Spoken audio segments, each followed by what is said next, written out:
வணக்கம் ஃப்ரெண்ட்ஸ். இன்றைக்கி சிம்பிளாக டேஸ்டியாக டொமேட்டோ ரைஸ் எப்படி பண்ணலான்னு பார்க்கலாம். அதுக்கு பல்லாரி வெங்காயம் வெட்டி வச்சுருக்கேன், பச்சை மிளகா, கருவேப்பிலை, கொத்தமல்லி எடுத்து வச்சுருக்கேன், தக்காளியை நறுக்கி மிக்ஸி ஜாரில் போட்டு பேஸ்ட் அரைச்சி வச்சுருக்கேன். குக்கர் அடுப்பில் வச்சு குக்கர் சூடானோனையும் 2 டேபிள் ஸ்பூன் எண்ணெய், 2 டேபிள் ஸ்பூன் நெய், அதுக்கப்புறம் பிரிஞ்சாலையில் 3 கிராம்பு, 2 ஏலக்காய், பட்டை 2 பட்டை இதெல்லாம் போட்டு நல்லா பொரிஞ்சதுக்கப்புறம் நறுக்கி வச்ச ஆனியன் சேர்த்து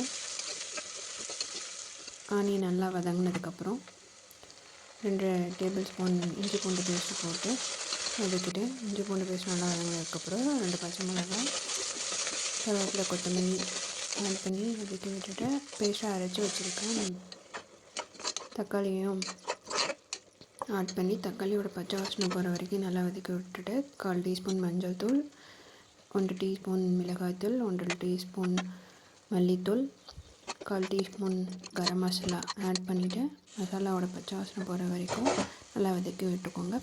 மீடியம் ஃப்ளேமில் வச்சுக்கோங்க, இப்போ தான் மசாலா கறியாமல் இருக்கும். நான் 1/2 கப்பு அரிசி எடுத்திருக்கேன். ஸோ அதுக்கு தேவையான அளவு 2 கப் தண்ணி ஊற்றிக்கிறேன்.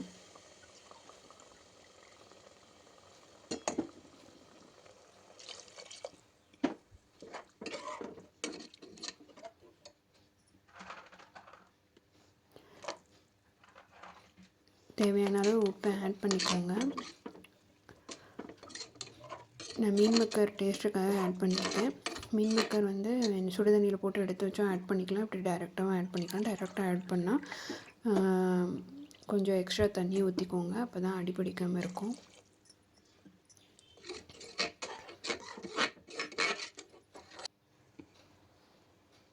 அப்புறம் 1/2 hour ஊற வச்ச அரிசியை கொஞ்சம் கொதி வந்ததுக்கப்புறம் ஆட் பண்ணிக்கோங்க. அரிசி போட்டு அது கொஞ்சம் கொதி வந்ததுக்கப்புறம் குக்கர் மூடி போட்டு மீடியம் ஃப்ளேமில் ஒரு விசில் வச்சு எடுத்துக்கோங்க.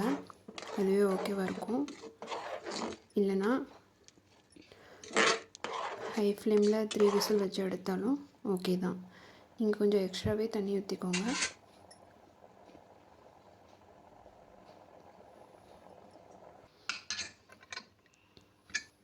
ஓகே, இப்போ டொமேட்டோ ரைஸ் ரெடி ஆகிடுச்சு.